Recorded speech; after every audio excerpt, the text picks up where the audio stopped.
Selamat datang kembali di podcast Biar Lega bersama saya Gilang Baskara yang minggu lalu tayang gak sih? Gue aja sampai lupa loh, minggu lalu gak tayang ya. Ini aja gue rekam udah di hari apa sekarang? Sabtu dini hari jam 12 malam.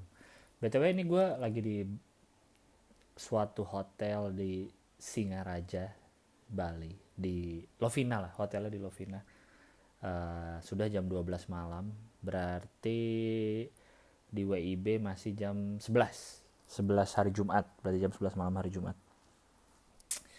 uh, Sedang di sebuah hotel di Singaraja sendirian. Tadinya mau tag sore-sore karena kebetulan saya pesan hotel yang sengaja view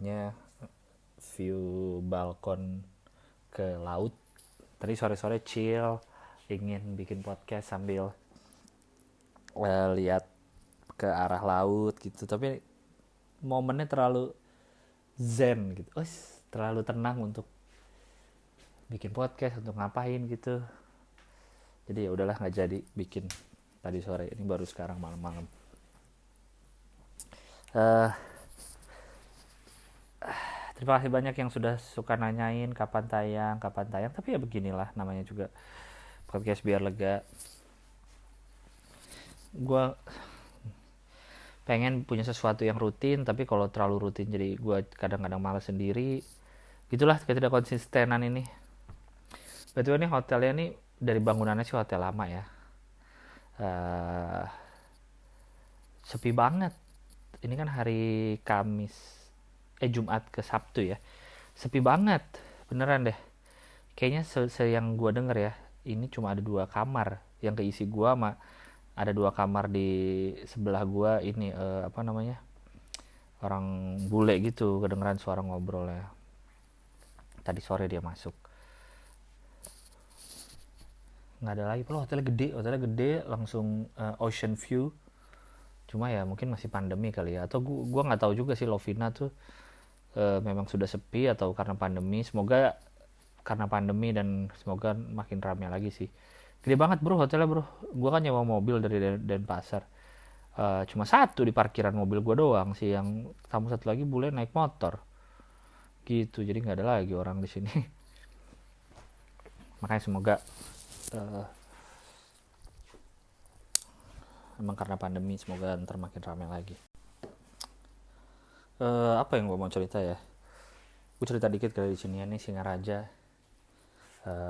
Sungguh tujuan yang tidak lazim bukan? Kalau orang liburan ke Bali ke Singaraja. Kalau ke Lovina iyalah, tapi ke Singaraja. Ini pertama kali gue ke Singaraja. Ini karena rumah pacar saya di sini, aslinya dari sini, jadi saya berkunjung lah. Sekalian dia pulang, saya ikut berkunjung ke sini. Jadi kalau yang tahu Bali hanya Seminyak, Kute, Legian, Canggu, Denpasar seperti saya sebelumnya, Ubud. Jadi daerah namanya Singaraja, itu udah di utara Bali kalau Anda lihat. Kalau naik mobil nyetir saya sekitar tadi itu sekitar ya 2 jam lah. 2 jam nyetir dengan jalan yang cukup berliku, kayak kalau gue ngerasanya kayak di puncak sih, kayak Bandung Jakarta via puncak tuh, kayak gitulah lika-likunya. Sama kanan kirinya juga perbukitan. uh, tapi jalanan nggak rame, mungkin karena gue weekdays kali ya, jadi jalanan nggak terlalu rame. Cuma cukup skill menyetir cukup diuji lah, karena ada belokan-belokan yang cukup tajam. Tapi nggak, karena kan gue udah diwanti-wanti jalannya lika-liku, tapi nggak sebegitunya lah. Semua masih aspal sebenarnya, aspal bagus. Ada beberapa bagian yang aspalnya baru, jalanan baru. Jadi katanya memang lagi dibangun jalanan baru yang lebih cepat secara jarak waktu tempuh dan lebih tidak berliku sebenarnya. Sebagian udah jadi jalannya, sebagian masih dibangun. Jadi ada bagian yang kerasa jalan barunya gitu, lebih lebar, aspalnya masih bagus, marka jalannya lengkap. Dari mulai pagar, marka jalan garis yang di tengah, tanpa petunjuk-petunjuk arah itu masih lengkap. Udah gitu kan itu gelap ya, malam tuh gelap, tapi walaupun gelap banyak spotlight Skotlet yang memantulkan cahaya tuh, karena jalanan yang baru itu di marka garis tengahnya ada lampu, ada skotlet. Istilahnya apa sih, skotlet kan ya, yang kalau kena cahaya mantul, di pagernya ada, di marka jalan tengah ada, jadi terang, kesorot lampu mobil tuh terang walaupun tidak ada lampu sebenarnya. Jadi kerasa banget nih jalanan barunya. Harusnya semua jalanan gitu sih ya secara standar safety. Nah, sebenarnya jalanan liku-liku gitu ya, sebenarnya emang kerasanya kan kayak bahaya kalau malam. Tapi sebenarnya enakan malam secara teori, karena ada lampu mobil. Jadi kan banyak belokan yang kita nggak tahu nih dari depan bakal ada mobil apa enggak. Kalau terang kan kita nggak tahu apa-apa kecuali dia ngelakson atau apa gitu ya. Tapi kalau malam kita kan kelihatan tuh, oh, ada cahaya, berarti ada mobil mau belok, ada mobil mau papasan sama kita gitu. Sebenarnya kalau malam lebih enak, lebih tahu kita ada mobil mau lewat atau enggak kayak gitu sih. Ya begitulah, ini pertama kalinya gue ke Singaraja. Kotanya kota kecil. uh, Kalau gue dapat cerita sih, katanya cukup gini-gini aja dari dulu, karena akses sekali lagi. Emang iya sih, infrastruktur apa, orang nggak makan dari infrastruktur. Jalanan membabat hutan atau pembangunan mungkin kadang tidak seimbang dengan alam. Tapi ya itu kadang yang dibutuhkan ya akses lah. Karena kalau aksesnya oke, sebenarnya segala macam bisa jadi lebih murah ya nggak. Ya kalau akses oke kan nganter-nganter barang jadi enak. Nganter bahan makanan, nganter bensin, bahan bakar, nganter apapun lah bisa jadi lebih murah. Mungkin nanti ongkir JNE pun bisa jadi lebih murah ya nggak, karena pengiriman ke kota kecil tersebut misalkan karena tadinya susah, akses lebih gampang, jadi harga bisa lebih turun ya kan. Sebenarnya kayak gitulah, intinya semua akses sih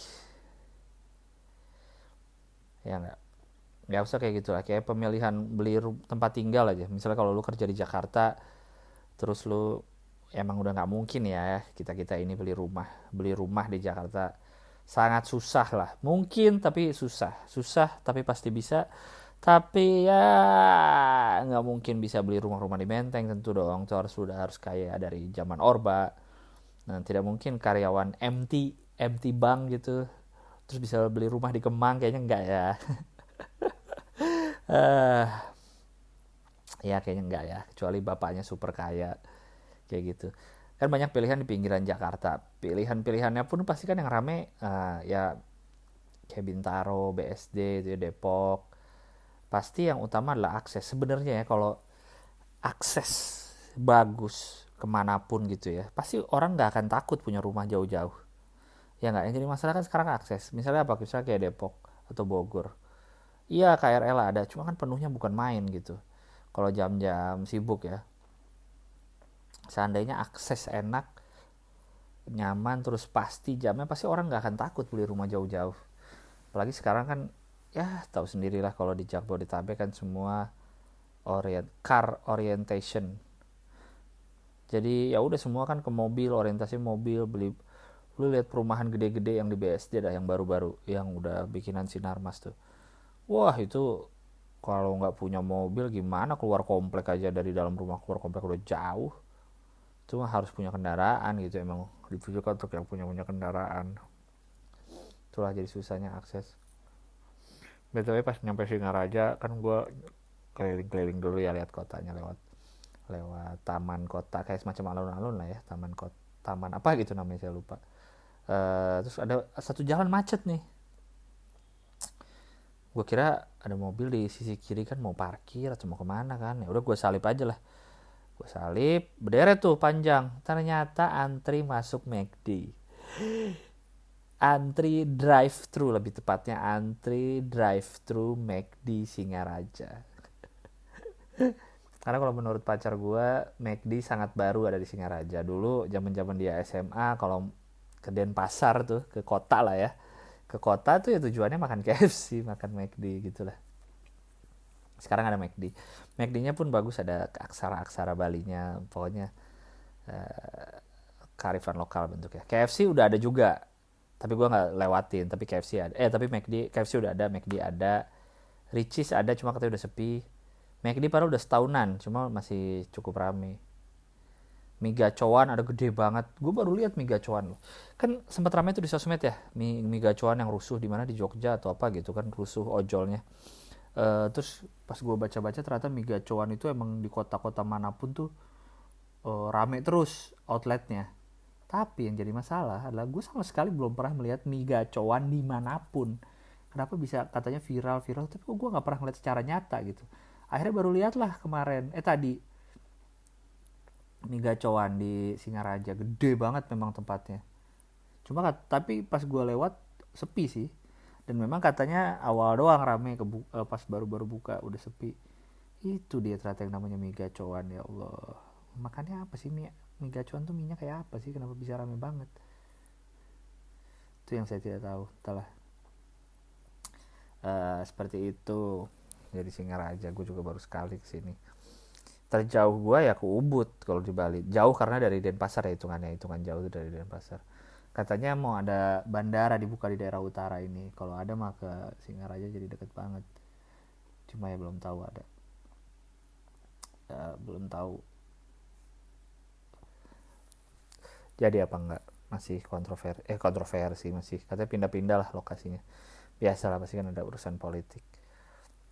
Bermain di titik mana yang lebih menguntungkan, di titik mana yang lobby-lobby pengusaha. Ya asal bandara tetap kepake lah, jangan kayak Kertajati di Jawa Barat yang akhirnya nganggur kan bandaranya ya. Gue mau cerita ini soal apa ya kemarin. Oh ya, mungkin yang lihat story-storyan gue tuh waktu berapa minggu lalu. Biasanya gue beneran iseng aja sih, pengen nyoba tuh story. Ternyata capek loh. Saya benar-benar salut sama orang yang instastory rajin.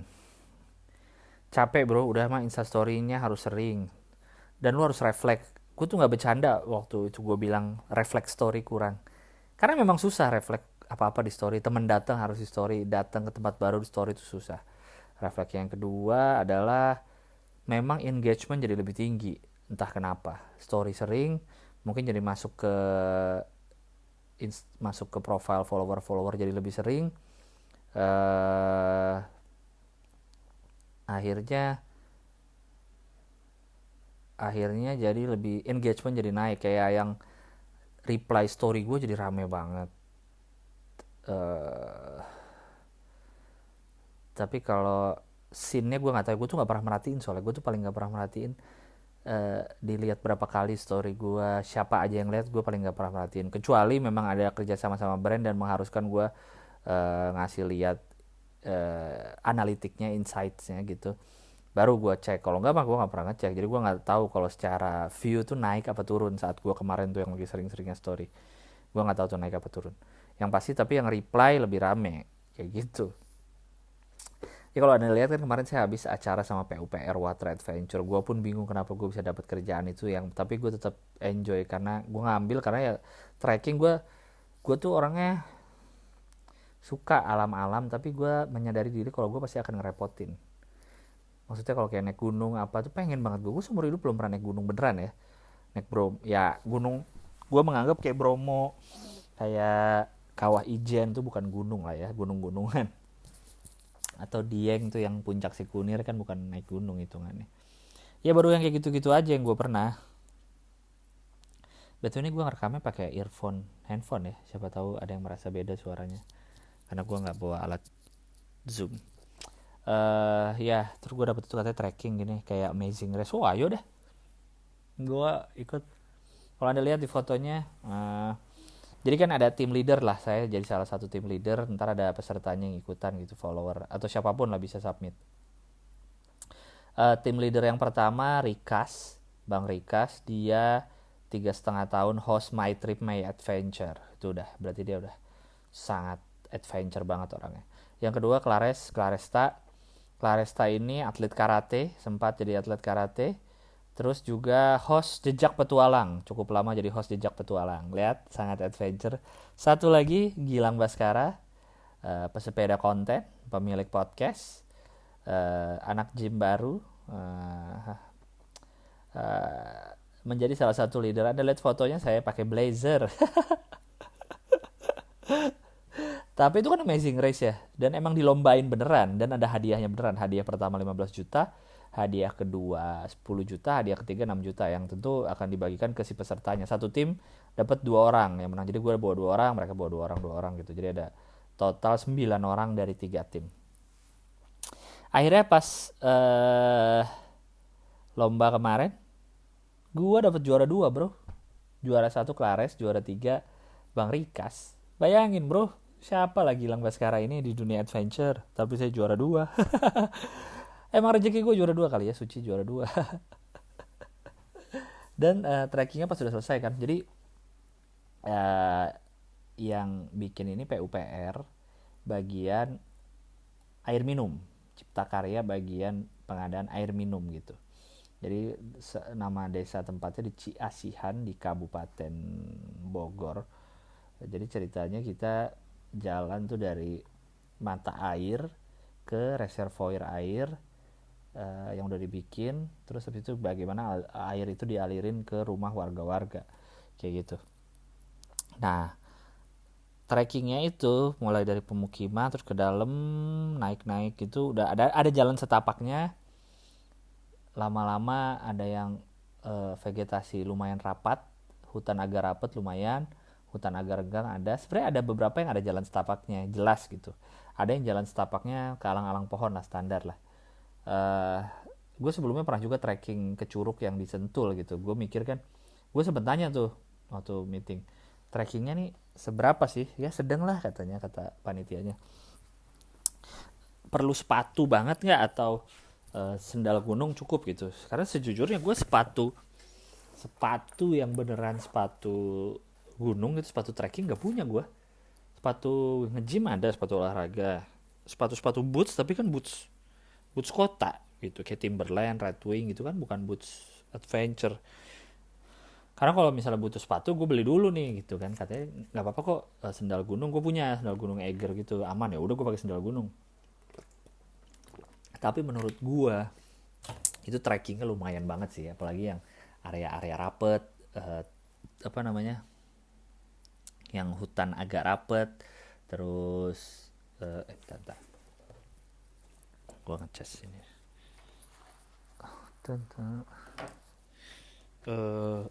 Ini hotel lama, jadi tipe hotel lama adalah ciri-cirinya tidak ada colokan di dekat kasur. Karena kan kita sebagai orang zaman sekarang butuh banget colokan dekat kasur kan, tapi ini tidak ada. Jadi colokannya adanya dekat meja TV, yang mana kabel saya pendek, jadi tidak bisa, harus dibawa. Ayo udah ntar aja lah. Itulah intinya. Lumayan berat menurut gue. Ada beberapa, ada kan tapi udah dikasih tali yang susah tuh, dan dia agak basah habis hujan. Beberapa gue jeblos, ada yang pinggirannya kayak jurang, bukan jurang sih ya gitulah, salah ginjak jatuh gue dikit gitu. Tapi nggak tahu sih, sendal gunung gue sebenarnya yang Eiger nih, gue beli yang dari secara bentuk kayaknya tapaknya enak gitu. Udah pernah 2 kali gue pakai trekking, baru 2 kali sih. Sebenarnya tapaknya nggak terlalu licin sebenarnya, tapi kalau udah basah, yang licin itu telapak kaki gue ke alasnya. Jadi nyengsol gitu kaki gue, walaupun udah gue kencengin tuh velcro-nya. Nyengsol.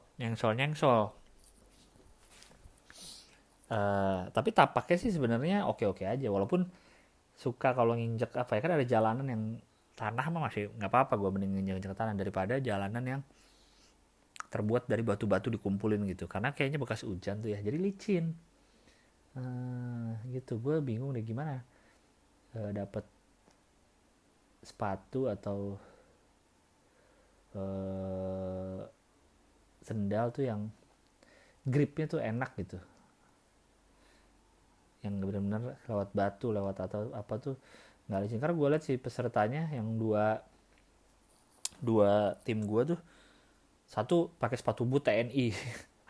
Gokil bro, sepatu boot TNI katanya punya omnya. Yang satu lagi pakai sendal gunung juga, cuma tuh dia mantep banget gitu injek-injek batu, sementara gue takut ya gitu. Pokoknya intinya pas udah selesai kan tanya gimana medannya, si Clares sama si Bang Rikas bilang enggak sih, masih aman, ini mah masih biasa medannya. Kalau bagi gue enggak sih, bagi gue ini cukup berat. Bagi gue cukup berat sih medannya. Tapi gue berhasil, alhamdulillah, dan gue menyenangkan sekali. Dan itulah gue, uh, namanya pekerjaan kayak gue ya, uh, selama masih oke, gue ambil dan gue masih seneng ngelakuinnya gitu. Gue tuh sebenarnya kalau bisa dibilang gue cukup pilih-pilih sih sama kerjaan, kayak nggak sekedar lihat, ya gue sih nggak munafik gitu, kadang lihat duitnya, tapi kalau kerjaan yang gue nggak seneng atau mendadak atau kayak gue pasti nggak ngambil. Kayak gini gitu, unik aja gue dapat kerjaan kayak gini. Mungkin gue nggak tahu ya, mungkin dia ngelihatnya agensinya sih, orang agensinya ada salah satu yang pernah kenal lah sama gue lah, pernah kerja bareng sama gue dulu di radio. Tapi gue nggak tahu sebenarnya pemilihan gue tuh dari mana gitu, karena gue udah lama nggak kontekan sama dia juga. Tahu-tahu dia kontak gue minta nomor manajer gitu, mau diajak acara gini-gini. Gue sih ayo ayo aja. Mungkin ngelihat apa di story gua, di feed gue, coba apa menurut lu di Instagram gue atau di Twitter gue yang menarik, yang kelihatan adventure banget? hmm? Apa coba? Sepeda, diving udah lama banget nggak pernah. Bingung lah gue juga apa. Ya intinya itulah. Gue nih pengen bikin di balkon di luar, tapi udah gelap banget, gue takut berisik ngomong-ngomong sendiri gini. Coba gue keluar ya.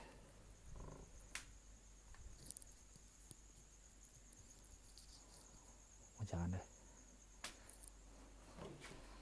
Di luar gue kan ngadep ke laut, bawahnya ada kursi-kursi restoran, tapi terlalu tenang, nanti gue ngomong gini berisik. Gue tidak mau mengganggu ketenangan di luar dengan suara gue ngoceh sendiri ini. Ya kayak gitu. Apa coba kira-kira yang membuat gue cocok untuk adventure dan gue mau, dan emang mau gue sih, karena menyenangkan juga gitu. Ya itulah pekerjaan macam-macam. Gue pernah ikut Green Sand, namanya G Escape, sama kayak gini tipenya. Jadi Green Sand ada tujuan-tujuan gitu, ada ngambil satu KOL, tim leadernya, terus bikin kompetisi, bikin video atau foto gitu, ntar yang bisa ikut di jalan-jalan. Gue diajak sama, nah ini juga teman nih, teman junior sih, lebih tepatnya junior di kampus. Justru dia dulu tuh kalau zaman-zaman camping tuh dia bener tuh, dia bagian advance, tim advance yang suka duluan lah kalau ada acara camping apa. Sementara gue dulu anak acara, dia ngajak gue kan, mau nggak lah gini, ayo aja gue. Terus dia ngira, ternyata dia alasan ngajak gue adalah dia ngira dulu gue pas di kampus itu gue bagian medik atau bagian logistik gitu. Ternyata yang emang udah biasa dengan trekking, camping dan lain-lain. Ternyata enggak, gue bagian acara, bahkan sebelumnya publikasi. Hampir seumur hidup gue di kampus tuh gue publikasi terus, karena gue dulu suka Photoshop kan, desain gitulah. Kayak gitu. Jadi dia ngajak gue karena itu, padahal enggak. Dan itu one of my unforgettable experience sih. Jadi gue udah pernah cerita belum ya di podcast? Lupa, nggak, bodo amat, gue cerita lagi juga. Jadi G Escape gue itu Green Sand Escape, ya nama acaranya dulu G Escape bener, yang ngadain Green Sand, yang sponsorin. Namanya ke Berbak, Taman Nasional Berbak di Jambi. Itu adalah tempat penangkaran harimau Sumatera, yang mana waktu itu rangernya aja seumur hidup dia belum pernah ketemu harimau Sumatera. Karena harimau Sumatera tuh udah langka banget kalau nggak salah kan. Ini tuh tahun 2013-2014 kali gue ikutan ya. Di Instagram ada fotonya sih, cuma zaman-zaman gue belum masih foto-foto mainan, gue bawa mainan ke sana buat foto-foto. Iya kayak gitu. Ya, nama nasional Berbak di Jambi. Jambinya pun kayak ke pedalaman lagi gitu. Gue naik kapal kecil lewatin sungai ke dalam taman nasionalnya. Seingat gue untuk masuk ke taman nasionalnya itu harus pakai kapal itu. Terus gue jalan, lumayan tuh, ada nginjek lumpur yang sebetis kali. Sepatu gue lumayan itu juga. Gue pakai boots Brodo dulu, dikasih Brodo. Gue lupa nama bootsnya, tipe yang tinggi tuh. agak sempit lagi di kaki gue pakai, karena gue gak punya lagi dulu boots yang atau sepatu trekking lah gitu, gue pakai ke sana. Habis itu dari Jambi kita kan kapal kecil bro, lu jangan bayangin, aduh kapal nggak ada safety-nya sama sekali lah. Gue gimana jelasinnya, kapal kecil terus tempat duduknya itu hanya melintang kayu-kayu pipih, jadi kayak kursi kalau ke tukang bakso kan ada kayu yang panjang tuh, nah itu pipih-pipih tek, kursi apa, kayu kayu kayu kayu kayu kayu kayu gitu, kayu kayu gitu, ya udah itu itunya, kursi-kursinya, tempat duduknya. Kapal awaknya ada 3 sih ingat gue, atau 2 ya, satu kan di depannya, satu di belakang bagian ini. Tim dari yang pemenang ada 3 orang, yang mana adalah kebetulan dua junior gue juga di kampus, mungkin ada nepotisme ya mereka menang. 2 junior gue, satu gue baru kenal namanya Panji, yang lumayan masih kontek-kontekan sama sekarang, orang Pontianak, yang mana dia kuliah di Bandung juga seangkatan sama dia, 2006 deh, beda satu, tapi dia di Pasundan. Orangnya sangat unik. Dia punya Twitter namanya Forum Nelayan, @forum_nelayan, tai banget ya Twitter dia, masa @forum_nelayan punya Twitter namanya. Tapi udah diganti nama dia username, jadi kalau lu cari forum lain udah nggak ada. Nah itu bertiga pemenang, sama gue berempat. Tim dari agensinya ada satu Mas Erik, bos Erik tuh masih kontek-kontekan juga mas sekarang. Kalau lu tahu dia artis, urban toys. Kalau lu tahu The Space Wanderer atau Dead Rockstar di Twitter, di Instagram, Dead Rockstar atau The Space Wanderer, nah itu beliau tuh Erik Wiryanata, yang ternyata dia anak Unpar juga, arsitek. Itu 5. Terus si teman gue ini yang junior yang ngajakin 6, sama kru kamera gitu-gitu kayaknya ada 9 kali total, naik kapal kecil sama awak kapal 10-an kali. Iya bener, 11-12an orang lah kalau gak salah. Nah dari Jambi itu tuh ibaratnya inilah, itu capek-capeknya, kotor-kotorannya di Jambi, di Berbak. Habis itu santai-santaiannya kita ke Batam. Di Batam, lebih tepatnya di Nongsa. Iya bukan sih, coba gue googling dulu ya. Nama, gue masih inget nih nama resortnya, Montego Resort. Bener gak? Montego Resort Seminyak, Batam. Bener, Montego Resort Batam, di Nongsa nama daerahnya.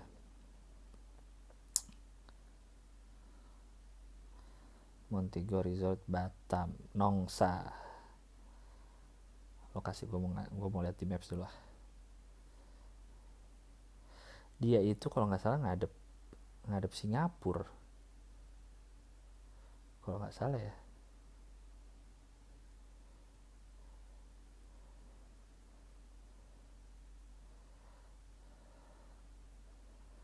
Nah, tuh benar ngadep Singapura. Nah, si Jambi ini, mana Jambi? Nah, Jambi tuh di bawah banget. Coba lu lihat Jambi di maps ya.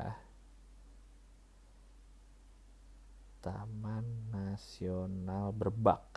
Udah ada nih gue pernah. Nah, lu lihat Taman Nasional Berbak di Jambi, lihat maps nih. Terus lu lihat ini ada sungai. Nah,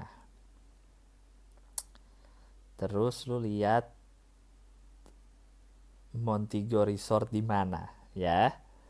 Lu lihat Taman Nasional Berbak di mana? Lu lihat Montego Resort di mana? Lihat betapa jauhnya itu dan lewatin laut. Gua dan tim naik kapal kecil itu dari Jambi ke Batam. Gue kalau mikir lagi sekarang kayak, wah itu nganter nyawa sih bro. Wah, kondisi kapal kecil kayak tadi ya.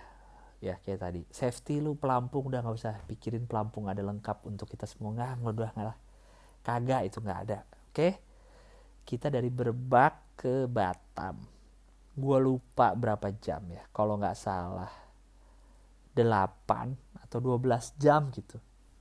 8-12 jam nonstop naik kapal kayak gitu, ya Allah bro. Gue sampai Allah gak nyampe. Itu kan kayu-kayu ya, kayu-kayu Itu ya gue bilang kayu-kayu melintang aja udah di kapal, duduk di situ. Kalau mau tidur ya udah tidur di situ di kayu itu. Dan itu kan geter banget. Jadi kalau tidur tuh atap ya cuma atap biasa aja. Ya Allah, kenapa naik kayak gitu? Si ya oke lah kalau itu dipakai ke sungai ke Berbak. Tapi kan bisa misalnya ke Batamnya naik kapal lebih bagusan gitu. Jauh bro ke Batam kalau lihat di Maps Montego Resort cari. Aduh ya Allah. Itu kan kalau di peta ya itu kan ngelewatin pulau-pulau apa nih? Singkep, ada Pulau Nerawang, Sebangka gitu, ada pulau-pulau lah. Ada kalanya kita bener-bener di laut, kanan kiri depan belakang tuh laut, kabeh laut semua, nggak ada pulau. Ada masanya kayak gitu. Gue sampai ya Allah, ini kalau kita amit-amit mati bensin apa mati mesin atau apapun, atau worst thing, worst scenario that can happen in the middle of the ocean with no safety equipment, with small boats, really really tidak capable boats. Gue nggak tahu apa yang akan terjadi. Kacau bro. Akhirnya nyampe, gue ingat sempat malam nggak ya, sempat gelap nggak ya dari situ ya, dari pagi sampai itulah. Bahkan pas udah mau nyampe pun si ada masanya dia nyasar bro. Dia nggak bawa kompas, lu bayangin dia nggak bawa kompas. Ada sempat masanya nyasar, jadi kayak ada, tapi udah mulai mau deket-deket Batam tuh, jadi ada kayak nelayan lagi nyari ikan lah atau ngapain lah di kapal, disamperin nanya jalan bro di tengah laut, nanya arah. Gila. Aduh sayangnya gue nggak banyak dokumentasi sih, foto-foto ya, kayak harus gue cari lagi tuh, kacau sih. Walaupun yang Montego Resortnya emang enak. Akhirnya kita ke Batam, ke kotanya, makan sop ikan, makan gonggom, apa sih yang kerang khas Batam itu. Terus ke Montego Resort itu. Emang bagus resortnya. 3 lantai gitu, kayak satu apartemen gitulah. Atapnya bisa, rooftopnya bisa buat dipakai gitu. Udah cakep dah tempatnya memang. Akhirnya pulangnya dari Batam naik pesawat ke Jakarta. Luar biasa.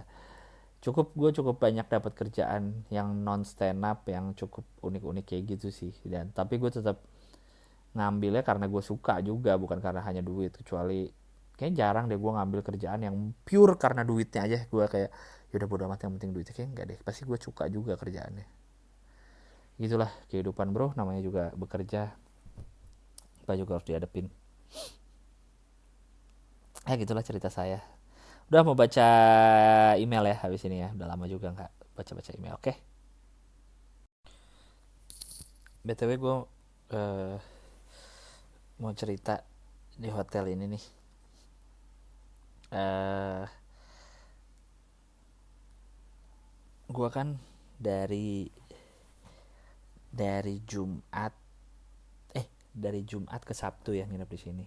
Gue baru beli hotel ini tuh baru pesen Kamis malam gitu kan, sambil ini pesen di Traveloka lah, udah oke. Terus pas nyampe jam setengah 2 lah, setengah 2 siang hari Jumat, datang gue, Pak udah pesan ke resepsionis kan atas nama dari Traveloka gitu. Nyari dia, terus dia kok kayak nggak ada kan, boleh lihat nggak ininya di aplikasinya gitu. Oke, gue cek kan, ternyata saya belinya bukannya Jumat ke Sabtu tapi malah Kamis ke Jumat. goblok dari Kamis ke Jumat. Jadi terus gue bilang, Mas saya salah pesan, saya ternyata pesan dari Kamis ke Jumat bukan Jumat ke Kamis, bukan Jumat ke Sabtu. Waduh gimana Mas ya, bentar saya cek gitu kan sama si Masnya yang di depan.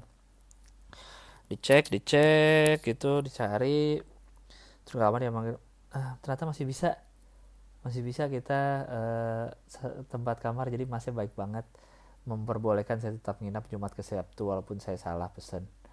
Karena masih bisa gitu, walaupun kayaknya emang kosong dah hotelnya, kayaknya emang bisa dah gue masuk. Masnya bilang kemarin pesannya malam ya, iya karena masuk tuh pesanan malam, Kamis malam kata dia. Padahal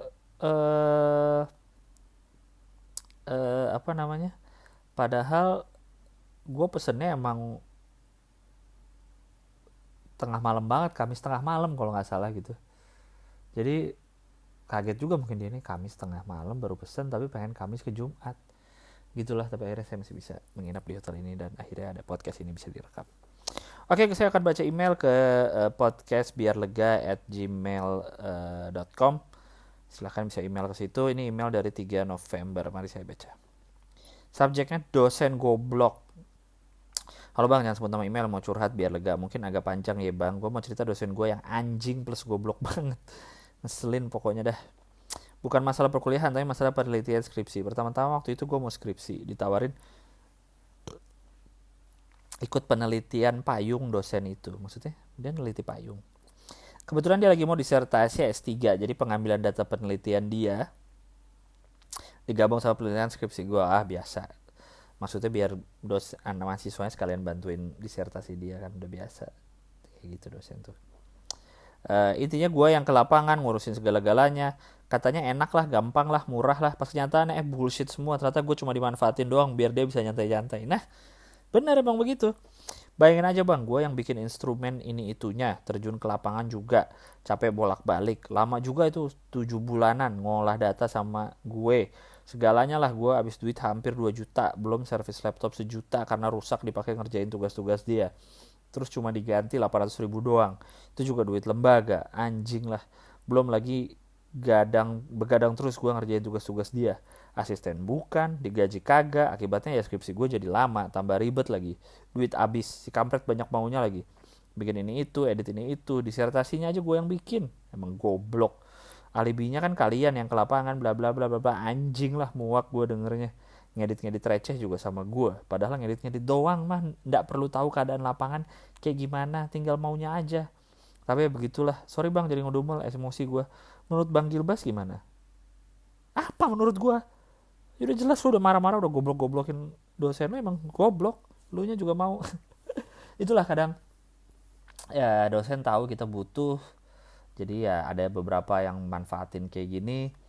Walaupun ada juga kan yang kayak gini akhirnya jadi bisa kerja beres skripsi, jadi bisa diajak kerja sama dosennya, jadi bisa diajak ke dosennya misalnya ada perusahaan apa atau kerja bareng, jadi lu habis skripsi langsung dapat kerjaan, bisa kayak gitu.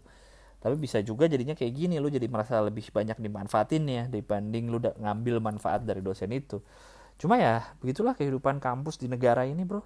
Guys, hal-hal kayak gini sering terjadi kan, kayak gitu. Sering terjadi yang kayak gini-gini gitu. Jadi ya gimana ya, rese sih, cuma emang gitu yang terjadi gitu masalahnya. Ya mungkin kalau ini harusnya lu rekam semua nih, lu ambil bukti-buktinya, itu lu rusak, ini dosen lu banyak nyuruh, apa bukti lu kumpulin, lu selesain skripsi lu lulusin, lu selesai, lu laporin ke dekanat atau ke rektorat nih dosen lu begini, tapi lu udah selesai sama dosen ini, urusan udah beres nih, nyuruh gua gini, nyuruh gua, dah sana saya udah selesai dari kampus ini, biar dia nggak seenaknya lagi ke orang, ke mahasiswa, ya nggak sih? Kayaknya nggak segampang itu ya, tapi gitulah ya. Kalau emang ya kalau emang lo masih butuh ya coba diambil seperlunya lo aja lah. Lanjut email berikutnya, email 19 November nih. Email pertama pengen nanya soal idealisme. Assalamualaikum Bang Gilang, aku laki-laki lulusan di UNAM, kerja di salah satu media jurnalis game. Kayaknya udah pernah dah.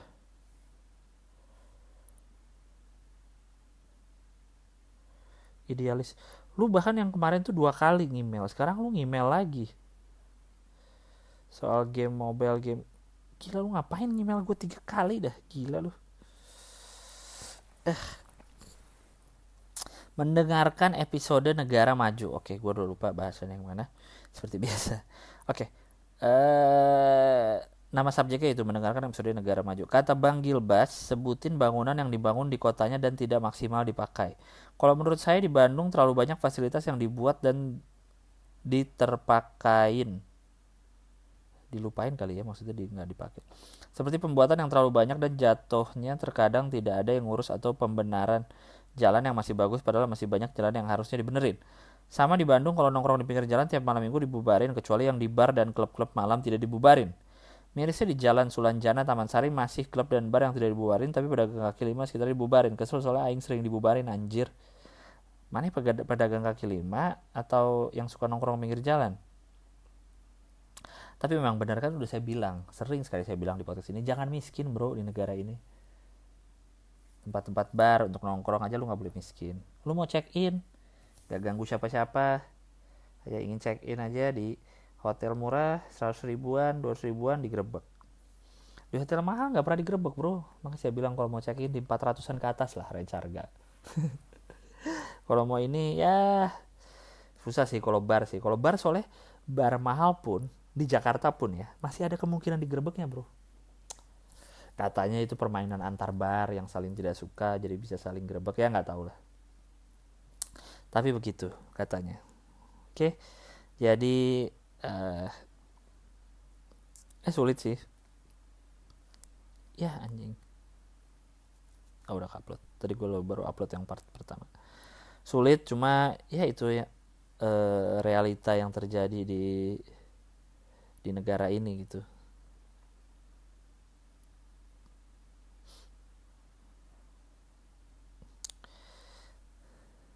Di Bandung emang banyak sih artefak-artefak yang akhirnya jadi tidak terpakai, kayak apa tuh TMB ya, apa sih, halte-halte bis itu juga banyak ini. Emang kita tuh negara membangun, kita tuh kalau saya lihat ya, negara membangun, bukan negara merawat, bukan negara memaksimalkan, tapi negara membangun gitu tuh. Oke, lanjut email berikutnya. Email nggak bisa deh. Email tanggal berapa nih? 20 November. Anjing panjang. Kembung karena minum ludah sendiri. Jangan dibaca alamat email, itu subjeknya. Hai Mas Gilang, bagaimana kabar? Semoga selalu dicukupkan. Amin. Saya baru-baru ini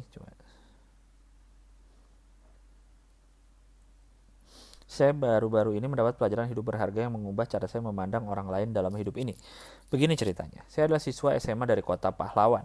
Dari SD hingga SMA saya masuk sekolah negeri yang memang sulit dipungkiri, pergaulannya cukup berbeda dari sekolah swasta elit. Dari SD hingga SMP saya udah cukup familiar dengan pergaulan bebas di sekolah dan tetangga.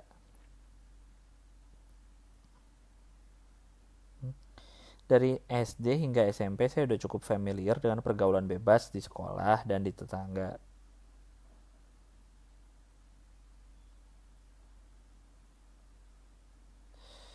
SMA, oke. Akan tetapi saya adalah anak yang pengecut dan termasuk nerd waktu SD. Dulu waktu SD saya dibully hingga saya mengambil kesimpulan bahwa jika tidak ingin dibully, saya harus bergaul dengan anak-anak yang berpotensi membuli saya. Maka ketika saya SMP, saya berteman baik dengan semua anak nakal tersebut di kelas saya hingga saya lupa rasanya bergaul dengan teman-teman saya yang juga kutu buku waktu SD. Walaupun begitu nilai saya masih stabil, bahkan bertambah baik, hingga akhirnya ketika SMA, saya masuk di kelas unggulan di SMA saya. Saya sangat kaget dengan pergaulan di kelas saya waktu SMA. Semua pintar-pintar dan niat sekolah, tidak seperti saya. Cara berkomunikasi pun jauh berbeda dari pergaulan saya waktu SMA. Kebanyakan teman-teman saya pendiam. Bakat satu-satunya adalah mengerjakan PR dan suka sekali saling berkompetisi mendapatkan nilai terbaik. Referensi dalam bercanda pun jauh berbeda. Lawakan mereka huruf kapital sangat mainstream, mudah ditebak, main aman dan tidak lucu. Dalam kurung, saya merasa seperti bocah so edgy nulis gini. Hingga saya merasa seakan-akan saya berada dalam sebuah simulasi karena saya tidak percaya ada orang semembosankan mereka. Saya seringkali menjauhi bergaul dengan mereka karena hal-hal tersebut. Saya justru lebih sering bermain dengan teman SMP saya. Waktu pun berlalu, pandemi pun melanda, saya sudah sangat out of touch dengan teman SMA saya. Selama pandemi saya selalu merendah-rendahkan teman SMA saya di depan pacar saya dan teman SMP saya. Sekolah mulai mengadakan sekolah offline sehingga saya mulai bergaul lagi dengan teman SMA saya. Saya mulai bergaul dengan teman SMA saya dan saya rasanya menelan ludah sendiri. Tiba-tiba teman-teman saya membahas anime. Saya sangat tercengang karena saya yang notabene wibu tidak menyangka bahwa ada teman sekelas saya yang wibu. Saya pernah berdoa ingin punya teman wibu yang satu frekuensi dengan saya karena tidak ada teman SMP saya yang menonton anime hingga membaca manga dan mendalami manga tersebut. Ternyata doa saya terkabul di tempat yang saya sempat rendahkan. Saya pun mulai sering bergaul dengan mereka hingga saya sadar jati diri saya bahwa teman-teman saya sebenarnya seperti saya, seorang nerd. Obrolan-obrolan kami pun mulai nyambung dan mereka seakan-akan membangkitkan jiwa kutu buku saya waktu SD. Tidak hanya yang laki-laki, ternyata banyak teman perempuan sekelas saya yang wibu. Itu huruf gede semua tadi. Saya pun menertawakan diri saya sendiri. Saya terlalu angkuh dan sombong sehingga saya menutup diri terhadap teman sekelas saya. Saya tidak akan pernah menyesal ketika saya bilang bercandaan mereka tidak lucu dan referensi obrolan kami tidak nyambung. Namun yang saya sesalkan adalah saya terlalu merendahkan teman SMA saya di depan teman SMP saya. Sejak saat itu saya berjanji pada diri sendiri tidak pernah underestimate siapapun. Makasih sudah dibaca Mas Gilang, maaf panjang Mas, semoga podcast biar lega selalu sukses. Terima kasih Mas Gilang, saya sudah lega. Tapi dia walaupun emailnya panjang, tanda bacanya sangat rapi, hurufnya huruf gede, huruf kecil sangat rapi, jadi dibacanya enak. Terima kasih banyak. Ya begitulah, memang dalam hal apapun memang paling gampang tuh ngejudge orang. Saya pribadi pun gampang sekali menjudge orang, hanya dilihat dari wujud, dilihat dari cara dia bertingkah, bahkan kita kadang nggak ngeliat orangnya, kita denger cerita dari orang aja kita langsung gampang ngejudge orangnya nggak? Si ini gini orangnya, oh iya langsung kita bilang si ini gitu. Tapi ya begitulah kehidupan, namanya memang tidak boleh, kan katanya kan be nice to every people gitu, karena kita nggak tahu dia udah ngelewatin kehidupan yang kayak gimana aja gitu. Jadi kita harus selalu baik sama orang-orang, ya gitulah katanya.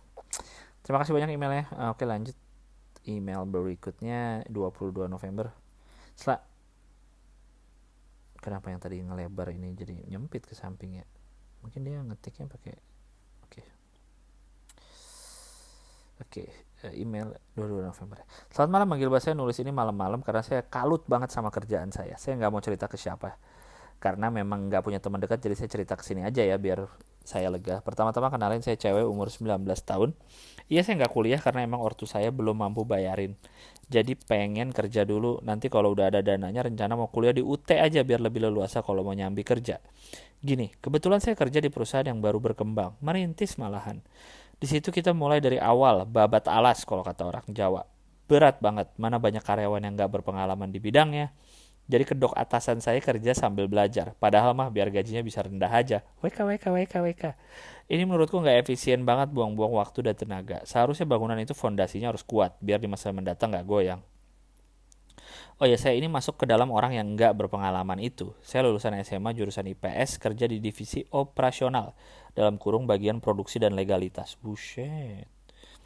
Akhirnya saya pelongo dong, SOP aja belum jadi, job desk nggak jelas, terpaksa saya harus meraba-raba apa yang harus saya kerjain. Awal mula saya ditaruh di bagian customer care. Di sini saya merasa fine-fine aja. Sampai ketika saya ditunjuk buat handle divisi operasional ini, saya mulai stres. Kok bisa ya dia bikin perusahaan tapi rekrut orang yang nggak kompeten. Mana tadi? Saya dipercaya buat handle operasional karena atasan saya melihat potensi saya. Katanya saya mampu dan selama ini kerja yang paling bagus di antara yang lain. Dalam kurung bos saya bilang sendiri. Ya udahlah, mau gimana lagi? Masa saya tolak? Oke, jadi dalam sebulan saya berada di posisi baru ini. Saat evaluasi bulanan pun atasan saya puas dengan kinerja saya. Beliau bilang saya memang bisa diandalkan. Hampir tiap meeting selalu nama saya yang disebut. Entah itu pujian atau sekedar jadikan subjek ilustrasi. Betul, tapi hotel ini nih enak segala macamnya. AC-nya tapi kurang dingin bro. 18 derajat padahal gue pasang nih. Kurang dingin AC-nya. Karena udah kosong jarang dibersihin kali atau freonnya diganti. Oke, lanjut. Bisa diandalkan. Hampir tiap meeting selalu nama saya yang disebut. Itu oke. Jujur saya suka dipuji, tapi kalau berlebihan ya risih dong. Saya malah takut kalau saya terus yang ditonjolkan, kinerja teman-teman saya malah ketutupan. Padahal mereka juga bantu saya, terus mereka jadi benci sama saya. Akhirnya beberapa minggu ini saya menyadari kalau teman-teman saya di kantor sering nyindir saya. Si A emang andalan. Kalau nggak saat ada tugas tambahan atau apa gitu, mereka selalu nunjuk-nunjuk saya. Si A tuh pasti mau, kan si A pekerja keras. Si A aja kan dia cerdas. Bahkan di grup kerja yang nggak ada atasannya juga mereka sempat nyindir-nyindir saya. Bingung harus gimana. Apa saya harus jadi orang yang nggak bisa diandalkan? Semalaman mikirin ini sampai nggak bisa tidur. Udah gitu doang sih. Cuma mau cerita aja biar lega. Hehe, sehat-sehat selalu Bang Gil. Kalau menurut saya mah, tapi kan nasihat mah selalu gampang ya. Selama yang Anda lakukan itu tidak salah. Dalam arti lu mendapat pekerjaan, lu mendapat posisi melakukan kerjaan, lu nggak nyikut orang gitu, nggak nyikut yang lain. Ya udah, berarti yang lain itu murni apa ya? Murni sirik aja gitu. Ya kalau mereka teman deket lu, ya hitungannya bercanda sih, lu bisa dapat bercandanya lah kalau ngomong-ngomong gitu, kalau hitungannya dekat. Tapi kalau nggak deket kan berarti kan nyindir serius gitu.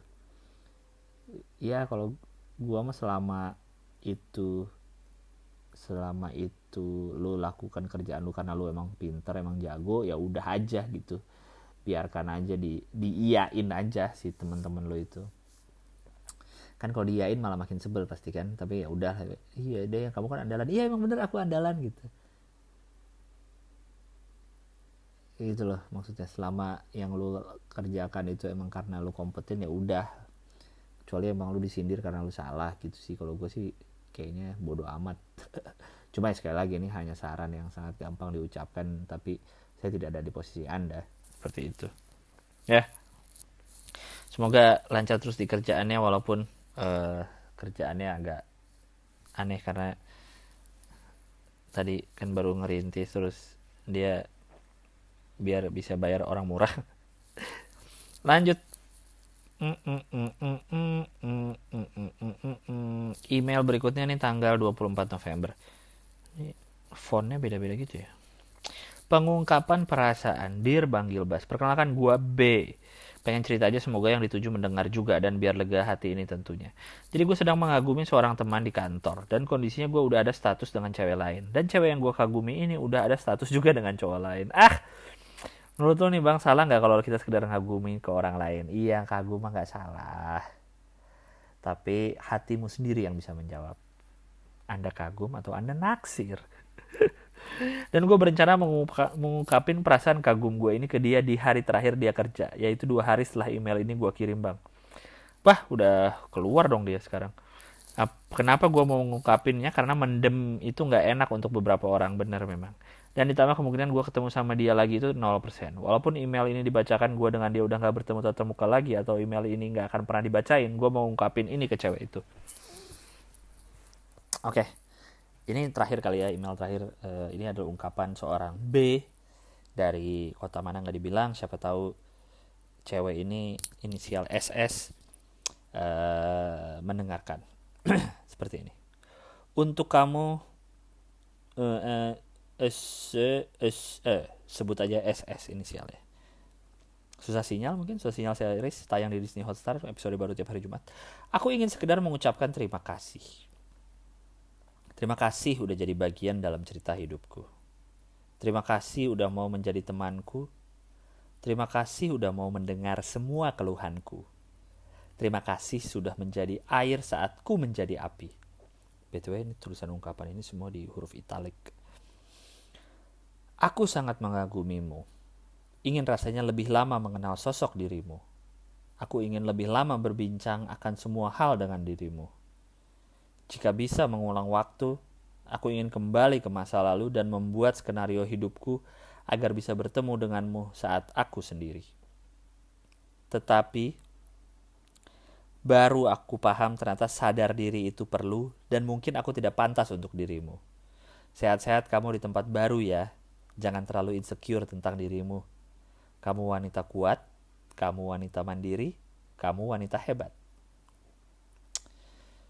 Ini kagum atau apa maksudnya? Kayak orang baru putus mau pisah. Saya bingung lah. Ya intinya itu ungkapannya dari B ke SS, BSS atau SSB. Terima kasih Bang kalau sempat dibacain, maaf terlalu panjang. Saya terus Bang, semangat bikin konten boring bokir, hohohihi, hiburin sama dunia dalam berita, terutama podcast biar leganya. Thank you very much. Terima kasih banyak yang udah bacain, yang udah dengerin, yang udah email terakhir 24 November emailnya. Thank you very much. Gue harus minta maaf gak sih kalau gue sering nggak tayang atau apa, ya udahlah ya, yang penting tetap ada minggu ini, walaupun entah udah nggak beraturan tayangnya hari apa. Semoga minggu depan hari Kamis. Oke, thank you very much, terima kasih banyak, sehat-sehat selalu, jaga kesehatan. Semoga kalian semua selalu dapat melakukan hal-hal yang kalian sukai dalam hidup ini tanpa ada paksaan, dan selalu mengerjakan sesuatu dengan menyenangkan, dengan perasaan senang gitu. Jangan lupa pakai sunscreen setiap keluar rumah. Jangan lupa double cleansing kalau malam. Udah itu aja lah, sehat-sehat ya. Sampai jumpa di episode berikutnya. Bye bye.